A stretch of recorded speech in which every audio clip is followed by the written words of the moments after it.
Tres Chickas and welcome again to another Q&A, but at the same time, there is something that we can learn for today. So I am here with my friend and my ate Jen. Actually, nandito tayo sa restaurant niya. We are here at Maginhawa Street. Magiting Street. Magiting Street, pero dito sa Maginhawa area. And you're here at her new restaurant called Tres Chickas. So I wanted to talk to her because I'm so inspired on how she started this small business. Kasi with us, with our age right now, we really need to learn what is our passion and how do we start a business. So, ang topic natin for today is how to start your own business. Alright, so Ate Jen, do you have any tips and tips for our viewers on how they can start their own business? Kung ano man yung kind of business that they wanted to start. Well, first and foremost, I want to say hi to everybody, sa mga followers ni Sky. Basically, I love to eat. So, dun naman nag-start yun eh. If you love to eat, and if you love to try out restaurants, kasi when I was still in the corporate world, syempre, I used to go around the city. So, I used to be assigned in NCR. So, talagang I was really exposed to a lot of yung all types of yung concepts. So, it so happens lang na I really got drawn into yung mga American FilMex, yung Tex-Mex na concepts. Kasi kami we are actually three eh. Okay? That's the reason why we named our business, yung restaurant namin is called Tres Chickas. So kasi we're three chicks, diba? So, chicks kasi it's supposed to be a connotation that describes a woman or a girl yon. So that's the reason why we named the restaurant Tres Chickas. Para may Mexican flair, kumbaga. Because we meet up every Christmas and we do yung mga potluck. So we go together, we get together, and we bring kung ano yung, let's say, okay, I'm gonna bring nachos sa reunion, and then the other partner would prepare wings, and then the other one would perhaps prepare something na may Mexican dish. So, it was supposed to be an idea na dapat maglo-launch kami. We were supposed to launch yung chicken wings concept. Pero we later on decided to make it more, mas may variants. Kasi when we serve wings, it's only limited to just wings. And there are a lot of restaurants with the wings concept lang. We love, ano pa ba? Burritos. So, basta everything you see in the menu, these are all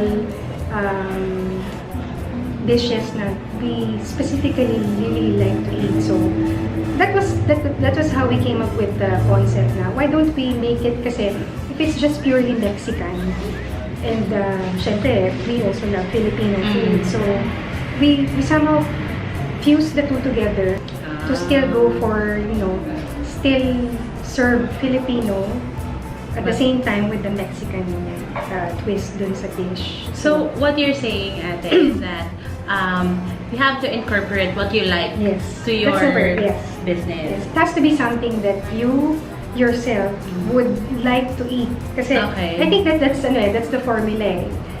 Kasi I believe na if you're a business person, how can you sell something that you don't appreciate? So it has to be something that, number one, you like to eat, you like to serve, you think people would also love because kasi dun siya eh. I mean, it's gonna be, people will be drawn to that that kind of concept na I'm gonna go there kasi I like the food and nakikita nila kasi the owners of that business also kaya I mean, sila rin mismo kami mismo, we appreciate and we love that kind of concept. Kasi it's difficult naman to come up with a concept na hindi mo gusto. You don't patronize or I think it's that it's that kind of mindset na the reason why we're serving FilMex is because we love, first and foremost, love to eat FilMex, and we like to share that love for that concept to our customers. Okay, how did you start? Of course, you have what you already love, what you like to eat, but how did you start doing all this, like putting up a restaurant? Okay, syempre, you have to start with a plan. That's important. So, since I have the exposure, I had previous experience with operating a business. Kasi I had a coffee shop before, but sadly it didn't fly. So, I have the basic, I have the basic exposure and background. Yung two partners ko, while they're both housewives, they're both taking care of their kids. It's their, it's actually their love for food naman. And they also like to cook. So, with fusing all those skills together, yun, we were able to really come up with the concept. Tapos, we came up with the business plan. And then, syempre, of course, financials. Financials very important. I mean, you also have to think about how to sustain the business, what's the required capital. It turned out naman na with all the computations that we did, we came up with a plan na hindi masyadong malaki yung capital outlay. So we started with kumbaga, we were able to save up for the capital. Hindi naman kami nahirapan. So yun kasi, one thing to consider also if you wanna start up a business, if you have to consider yung capacity mo. You have to consider your capacity, how much can you shell out for the business. Kasi otherwise, if you're gonna start, loan agad. Difficult yun. So, on your part, on your end, kayo talaga, you started with your own capital. Yes. Hindi kayo nag-loan. Hindi kami nag-loan. Wow, galing naman. So, it started, talagang we had enough extra cash to go with to proceed with it. So, yun. That's I think that's one thing to consider also na loan is, kumbaga, it's inevitable, especially if you wanna expand. Pero, at the onset, you really have to work on your numbers and start with what you can afford. So how long did you plan for all of this before it came into a reality? We started planning December of 2016, and then we were able to launch July 2017. Wow. So 6 months. 6 months. 6 months, yes. To make sure that everything falls into place. Yes. Ayun. So, very exciting. Yeah. Very exciting. Kasi young people really want to venture into business. And I think we got some tips from you on how we could start. Actually, if I may add pa rin, yes, kasi I think it's also important that your concept has to be at most, it has to be an original concept. Okay. It's important na, of course, with all that's happening na, syempre, may mga competition. And sometimes kasi we think na when we see a business that's really, thriving, like case in point, milk tea concepts, diba?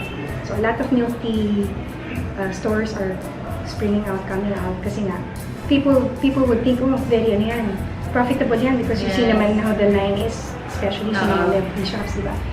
So you have to think of a concept that will, of course, win the interest of the public or the customers. So it's important, the concept, as much as possible, it has to be original. Of course, it's very important to do market research. Okay. So location is also very critical. Kasi you might think that location, as long as it's by the roadside in Macau, it's already profitable. No, you have to really immerse yourself in the area. So what we did is we went around the area, we tried some of the restos, and we basically did head count, how many people came in and out of a certain establishment. That way, you'll be able to assess if let's say, kasi we already, mental picture lang, making a mental picture of how your customers will most likely come and go to your place. So, market research. We ask around neighbors which concepts are so-called patok, which are not. So we also, of course, spoke to the location owner, this building owner. Kasi you also have to look into, let's say, if you're moving into a certain location that was recently vacated. So you have to ask, how come that place closed up? Well, what seems to be the problem? Kasi of course, you have to consider the location might not be a good location for you. So, yun. Yeah, so, kasi people might think this is a very easy job, but it's hard work. So, you have to do all the research, make sure that your location is good, and lahat. So, ang daming trabaho gagawin. But at the same time, it all boils down into what you want to do, what you want to share to other people, and of course, your own passion. Yes, of course, passion is also very important, and especially if you're into your first, second, third year into the business. Let's say if you're 3 partners, one has to really go full time, fully immersed with the business, do hands-on. You cannot just, say it's very hard to assign it to somebody that's not part of not part of the management team. So in our case, I do You did the full-time yes, full-time. So it's really very critical kasi otherwise, a lot of problems might come out and you end up regretting that you were not able to go hands-on or full-time in managing the business. So you need to be there. You need to be present. Yes. Okay, so please invite them, Ate Jen, to visit your restaurant. Ang sarap. Grabe na Thank yung you. food. Again, thank you, Sky, for this, quick, short interview. I wanna invite everybody, to all of Sky's followers, to please come over. We are located at 51 Magiting Street, Teachers Village. We're very near the Maginhawa Strip. So, if you guys wanna try burritos, nachos, wings, quesadillas, we really serve very, very good dishes here and very affordable. Okay. So, thank you so much for granting me this time, and please visit them at Tres Chickas, and thank you so much for watching, and hope you've learned something from us today. So, maraming salamat, and thank you. bye! See you.